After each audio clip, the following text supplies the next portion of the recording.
Hi, just doing a video blog here, I suppose, because I'll probably type something up tonight, but, anyways, for anyone that does the YouTube thing, um, I got out of jail after, well, 2 days short of 7 weeks. I got arrested Sunday, May 26th, the day before Memorial Day, at 11:30 for eluding on that crazy daredevil superstar, world's greatest stunt driver, second coming of Christ crap I believe in.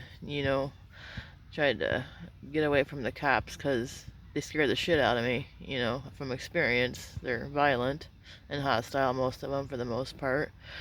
I was gonna pull over in a public place. Walmart was closed. They slashed my tires before I could get to Quick Trip.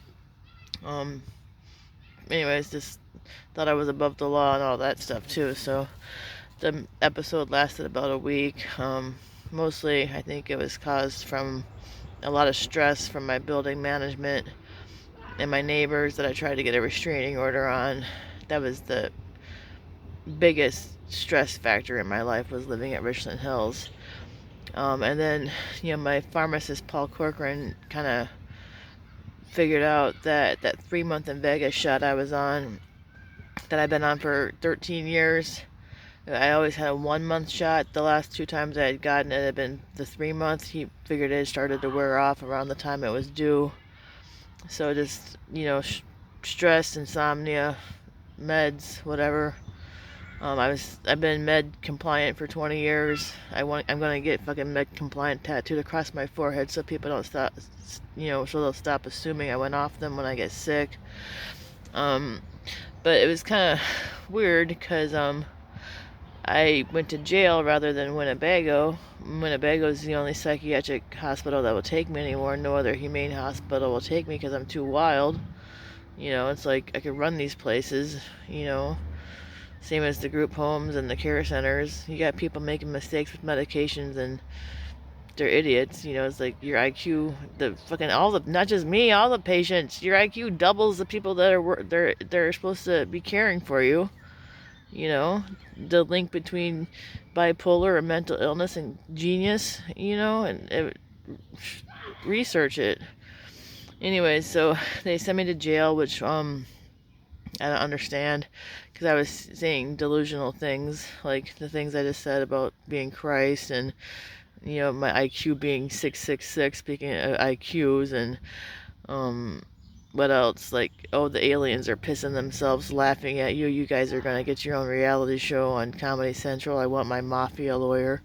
I got an excellent public defender, by the way, but I think the DA actually did a better job of representing me in court last time than my own lawyer did, because of that pharmacist I mentioned, but called the DA, so so they did no mental health screening at the emergency room when I had the big fucking black eye.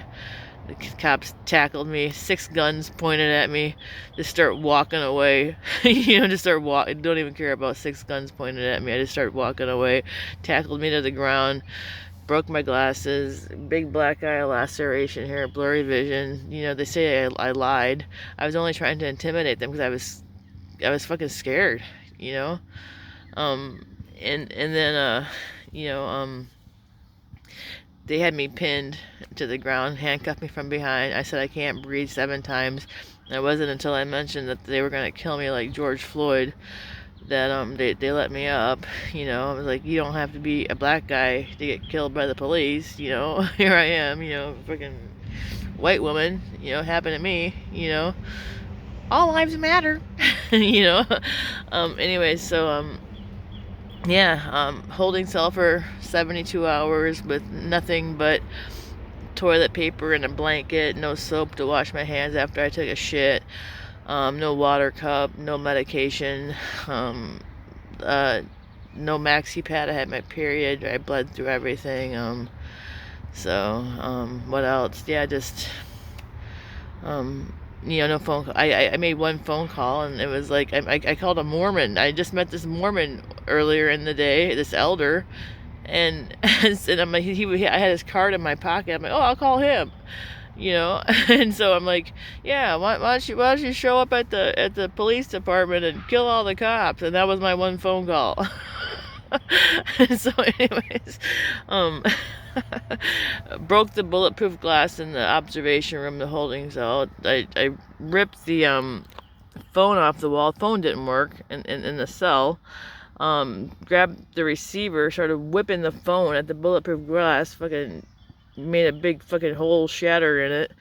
And one of the girls in jail pointed out she'd hate to be on the receiving end of that phone. I mean, fuck, you gotta laugh about this shit because, like, if I did it, I'd blow my brains out. You know, it's just, you gotta find the humor and everything. Yeah, the girls were giving me high fives and calling me savage. I mean, I didn't even mention what happened, you know, the day before I got arrested, the vandalism. You know, the people that own the Dumb and Dumber Biden and Harris sign, I vandalized the building they own in town, said Jesus was here, fuck Trump, got a $238 citation for vandalism.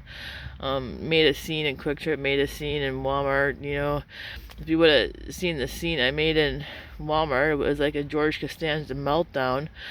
You know, it was like, I'm fired from self-checkout at Walmart. I deserve a promotion. You know, declared martial law in Quick Trip. You know, walked in there wearing my Madonna Disturb the Peace shirt. I can't believe I'm not banned from these places. You know, they must like me. I spend a lot of money in both those places, and I'm usually pretty well behaved, you know. Anyways, jail, yeah, that sucked. Made some friends, you know, but the worst part was I had to spend 5 weeks with this girl named Tasha who was going through a really bad psychosis, like some sort of drug-induced psychosis, and it's like finally it got to the point where I didn't feel safe anymore. I felt threatened. They illegally they had to move me. So when I went to the dorm, I'm excited. I've been on the verge of a nervous breakdown, being in a cage.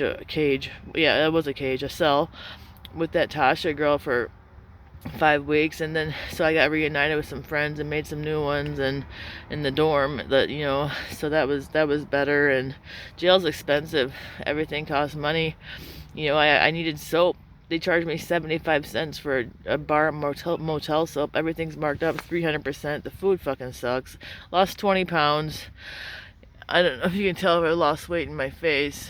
I think people can usually tell I lost it in my face. And now that I'm out, I've been walking everywhere because part of my I billed myself out. They reduced it from 5,000 to 500. I've been walking everywhere, so yeah, my pants are falling off. I had to go to Goodwill today with my therapist, Tony, to get some pants that wouldn't fall off. I still think I look fucking obese as hell, but I suppose, you know, people say they can tell I lost 20 pounds, but I was going to burn my underpants if I was going to have a birthday cookout. I had a birthday cookout, but I'm not allowed at the Hendricks house anymore, that own the property where my family lives and my dogs. Chad and Gretchen and my dogs, they banned me from the property. That's not the only property I've been banned from.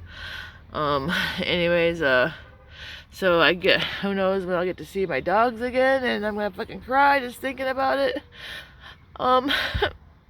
Anyways, I was gonna burn my underpants, so I had one pair of underpants when I was in jail, and had my period again. Having your period in jail with one pair of underpants.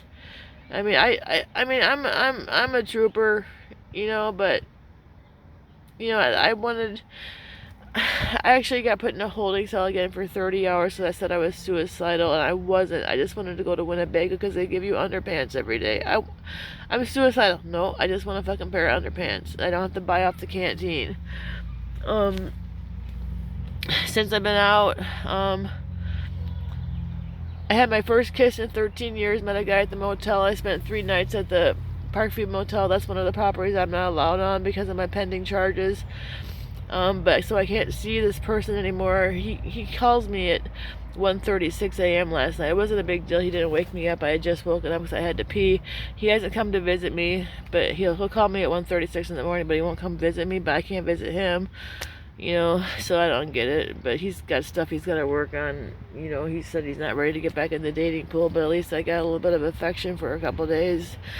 And yeah, just had my forensic examination by a psychiatrist today for the court, and I'm really happy with that. That went really, really well. I feel really confident. It was a very empathetic doctor, and I was as honest as I could possibly be, and anyone that knows me, that's read my writing or anything, knows that I'm very forthcoming about everything. And you know, I generally don't do much lying, even though I just got accused of that the other day from somebody whose property I'm banned from. It was a total accident. Anyway, so yeah, I guess that's about it for now. I'll do some. There's plenty of writing to come. Still working on the 10th book. I'm in a tent. I'm in a tent. I'm at the 8th Street Park. And yeah, you can only camp for 2 weeks in Richland Center, and then you have to leave for 2 weeks, and then you can come back for 2 weeks. So unless I find a camper in a campground and or a place to stay, then it looks like it's probably gonna be a group home, and I'm just too high functioning for a group home. I could manage those places. You got 18-year-old kids, you know, getting paid $10 an hour to give you the wrong medication. Like I mentioned, you know, there's just like these care centers, they make too many mistakes. I can't get my needs met. You can't eat when you want. You can't take your meds when you want. And, you know, but at least I just took a bath in the river. That's why my hair is wet. The pool that had just closed. The river's right here. But at least until I can find something else. I told my therapist today to reach out to my case manager about a group home placement, but only if it was in town, and I don't know how many there are, if they take me, if there's a bed available. I thought, yeah, just in the Supreme Court made being homeless illegal, you know, coming to a state near you. So anyways, thoughts and prayers.